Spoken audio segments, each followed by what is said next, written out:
그냥 제 눈에 띄는 분에게 아무나 하세요. 네, 제 눈에 띄는 분에게 질문 드리겠습니다. 네, 송정호 기자님. 제가 첫 번째 질문자가 될 거라고 생각을 못하고 손을 들었는데 첫 번째 질문자가 되고 보니까 급격하게 긴장이 됩니다. 서울경제 송정호 기자입니다.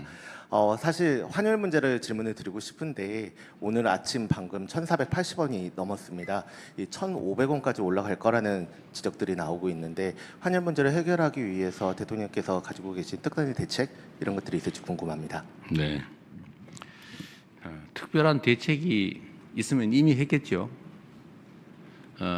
정부가 할 수 있는 또 유용한 많은 정책들을 시행하고 있습니다. 물론 시장은 언제나 여러분이 아시는 것처럼 수요와 공급에 따라서 결정되죠. 역대 최대의 수출 실적 7천억 불을 달성했고 무역 수지 흑자도 계속되고 있고 또 성장도 회복되고 있는데 환율이 작년 윤석열 정권 당시 그때에 지금 다다르고 있습니다. 일부에서는 뉴노멀이라고 하죠. 그리고 지금 원화 환율은 N 환율에 연동되는 측면이 있습니다. N 달러 환율에. 근데 일본에 비하면 우리는 평가절하가 좀 덜 된 편이에요. 거기가 지금 기준으로 하면 일본 기준에 우리가 그대로 맞추면 아마 한 1,600원 정도 돼야 되는데 N의 달러 연동에 비하면 좀 그래도 잘 견디고 있는 편이다 이렇게 봐주시면 될 것 같습니다. 관련 책임 당국에 의하면 한두 달 정도 지나면 1,400원 전후로 떨어질 거다라고 이렇게 예측들을 하고 있습니다. 이게 이제 여러 가지 불리한 측면도 있고 또 수출 기업들에게는 유리한 측면도 있는데 어쨌든 대한민국만의 독특한 현상은 아니어서 우리 대한민국만의 정책으로 쉽게 이걸 원상으로 되돌리기는 어려운 상황으로 판단이 됩니다. 지속적으로 가능한 수단들을 발굴해내고 또 환율이 안정될 수 있도록 노력해 나가겠습니다. 네, 다음. 네, 저기 뒤에 심원기 기자님. 네, 대통령님 뉴스원 심원기 기자입니다. 누구시라고요? 뉴스원 심원기 기자입니다. 아, 네. 네. 저는 국민 관심이 높은 주거 문제와 관련해서 여쭙고 싶은데요. 정부가 지난해 2차례 대책을 내놨지만 서울을 중심으로 집값은 좀처럼 안정되지 않고 있는 듯합니다. 추가 공급 대책이 시급하다는 의견이 많고 정책실장께서는 최근 양도세 보유세를 언급하셔서 그 개편 가능성에도 국민들 관심이 높은데요. 대통령께서는 그동안 시장의 자율성을 강조하며 인위적 개입은 지양해야 한다는 지론을 밝혀오셨지만 서민 집값 안정을 위해선 정부의 직접적 개입이 불가피한 것 아니냐 필요하다는 의견도 상당히 고심이 크실 것 같습니다. 정부가 이른 시점 혹은 상반기 중에는 부동산 정책의 큰 그림을 제시할 준비를 하고 계신지 양도세나 보유세 등 세제 전반 개편도 함께 추진할 계획이신지 등에 관해 말씀 주시면 감사하겠습니다.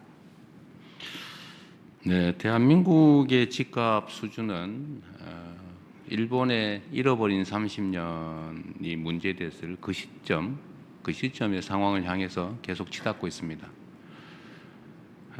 아마 아시겠지만 평균적인 노동자들이 받는 월급을 한 푼도 안 쓰고 전부 적금할 경우에 그 지역에 집을 사는데 몇 년 걸리냐 이런 지수가 있는 거 아마 잘 아실 겁니다. 대한민국이 아마 정확한 숫자는 아닌데 15년 동안 하나도 안 먹고 하나도 안 쓰고 다 모아야 겨우 평균적인 근로자가 평균적인 집을 살 수 있다. 막 그래 돼 있을 거예요. 엄청나게 집값이 높은 거예요. 여러 가지 요인들이 있겠죠. 대한민국은 투자 자산이 전부 부동산, 거의 대부분이 부동산 아닙니까? 뭐 이런 나라도 좀 드물죠. 그 수도권 집중도가 엄청나게 좀 높죠. 지금도 수도권으로 몰리고 있습니다. 그러니까 당연히 수요 공급의 균형이 무너지고 집값이 상승하게 되는 요인이 되는 것 같아요. 아주 근본적인 대책은 수도권 집중을 완화하는 것하고 이제 자산 배분에서 이제 부동산 보유 비중을 줄이는 것이라고 생각됩니다. 그래서 근본적인 이제 정책 방향을 우리는 이제 금융의 생산적 금융으로의 전환. 돈만 있으면 무조건 집을 또는 땅을 건물을 사려고 하는 이걸 좀 이제는 좀 유용한 금융 자산으로 특히 그 중에서도 생산적 영역의 주식 시장으로 이렇게 전환을 하기 위해서 우리가 정책적 노력을 하고 있습니다. 뭐 조금은 효과가 있는 것 같아요. 그리고 또 한 가지는 이제 수도권 집중 완화를 위한 또 국가의 장기 성장 전략으로서 지방 균형 발전, 또 지역에 대한 투자, 또 인구가 서울로 좀 덜 몰리고 또 지방으로 갈 수도 있게 이런 각종 정책들을 하고 있습니다. 미세하긴 한데 하나의 이제 이게 뭐 큰 효과가 있다는 뜻은 아니고 저기 이제 인구 소멸 위험을 겪는 저쪽 남부 지방, 강원도 저쪽에 아주 구석에 충청도 어디 이런 지역에 농어촌 기본소득이라고 이제 월 15만 원 1인당 연간 180만 원쯤 되겠죠. 이제 이거를 지역 화폐로 지급해서 동네에서 좀 쓰게 이렇게 했더니 인구가 많이 늘어났다고 해요. 근데 이게 지금 2년만 한다고 하니까 좀 긴가민가 2년 후에는 어떡하지 이러겠지만 아마 이게 장기적으로 지속적 정책으로 추진될 경우에는 아마 여러분도 이렇게 한 달에 세 가족이면 45만 원씩을 그냥 지원받을 수 있단 말이야. 부부가 가면 기초연금에다가 농어촌 기본소득 더하면 사는데 지장이 없네 이렇게 판단되면 아마 여러분도 나중에 많이 지방으로 갈 가능성도 있죠, 그죠? 이제 이렇게 안정적인 제도를 만들면 좀 이걸 포함해서 이번에 이제 우리 강력 통합에 대해서 거리가 좀 먼 지역 이런 지역에 대해서는 뭐 사실은 잘 상상하기 어려운 규모의 재정 지원, 또 권한 배분, 기업 유치, 공기업 우선 이전 뭐 이런 등등의 아주 압도적 조치들을 하려고 합니다. 이러면 조금씩 효과가 있겠죠. 그러나 이건 아주 근본적인 대책이고 좀 단기적 대책으로 보면 보통 우리가 생각하는 대로 뭐 공급을 늘리는 방법, 또 수요를 억제시키는 방법, 뭐 이 두 가지 아닙니까? 공급을 늘리는 방법으로는 수도권에 집을 지을 땅을 대대로 확보하거나 재건축, 재개발을 활성화하거나 아니면 뭐 여유부지들의 주택을 추가로 짓거나 하는 거죠. 아마 곧 국토부에서 공급 확대 방안을 현실적인 공급 확대 방안을 발표할 겁니다. 아마 여러분들은 과거에는 뭐 주택을 뭐 100만 호를 뭐 이런 말씀을 많이 들었을 텐데 최근에 그 얘기를 잘 못 들으실 거예요. 연간 수십만 호가 사라지기도 하고 또 새로 지어지기도 하고 그러죠. 많을 때는. 근데 우리는 이제 그런 추상적 수치보다는 아주 구체적이고 현실적인 수치를 제시하려고 하죠. 그것도 뭐 계획 수준이 아니라 인허가 착공 기준으로. 그래서 곧 공급을 늘리는 방안은 발표할 테니까 조금 기다려봐 주시고요. 두 번째로 이제 공급에는 신축 공급이 있고 이제 뭐 주택을 많이 가지고 있는 사람들이 내놓게 하는 공급책도 있죠. 뭐 그런 방법도 저희가 찾고 있습니다.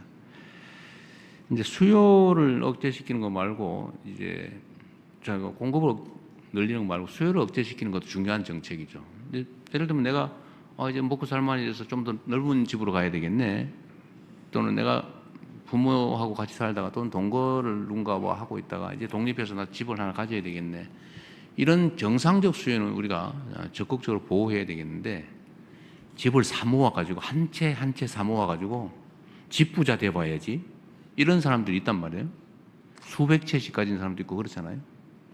수십 채, 뭐 서너 채는 기본이고 이런 경우도 있어요. 이런 건 투기적 수요라고 하죠. 야, 앞으로 집값이 오를지 모르니까 집을 좀 미리 무리하더라도 사놔야 되겠네. 이런 투기적 수요도 있죠. 네, 이런 수요들은 그렇게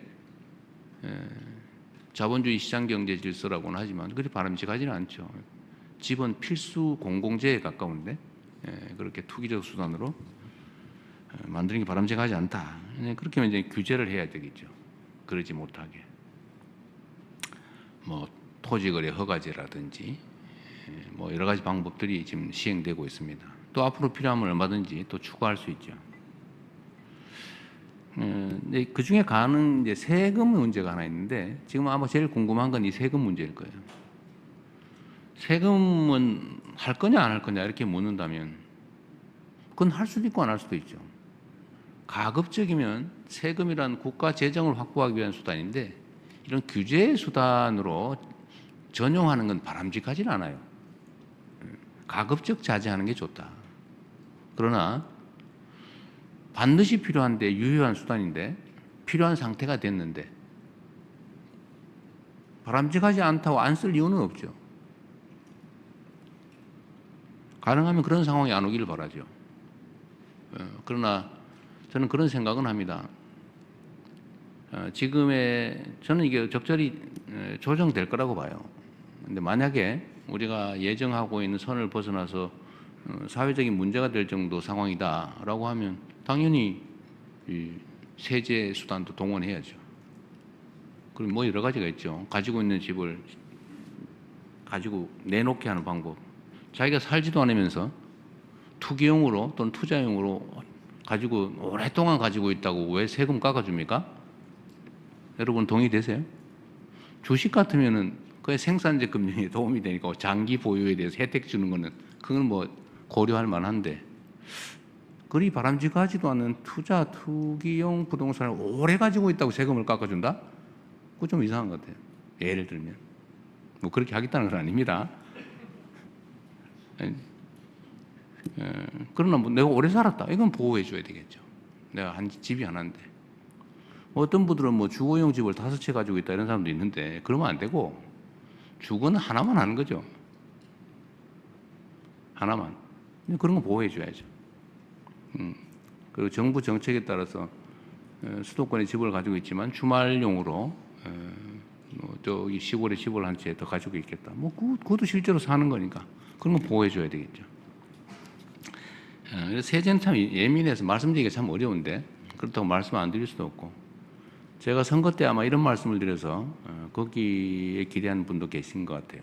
세금으로 집값 잡는 거는 뭐 웬만하면 안 하겠다. 제가 그 최대한 뒤로 미루려고 하죠. 정책 수단은 그 본래 목표가 있어요. 세금은 아까 말씀드렸지만 국가 재정을 확보하기 위해서 국민들이 부담을 지우는 것인데 그걸 다른 정책 목표에 전용을 하면 부작용이 발생합니다. 가급적 안 하는 게 바람직하다. 마지막 수단으로 하는 게 제일 좋지 않겠냐. 그리고 시중에 이런 얘기도 많이 있던데요.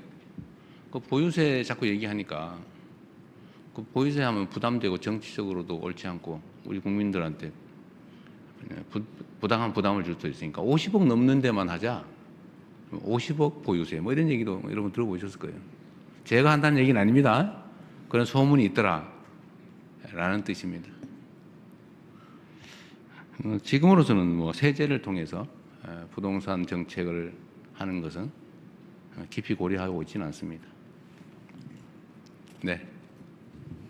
네, 다음으로는 유튜브 미디어 채널의 질의 영상이 준비되어 있습니다.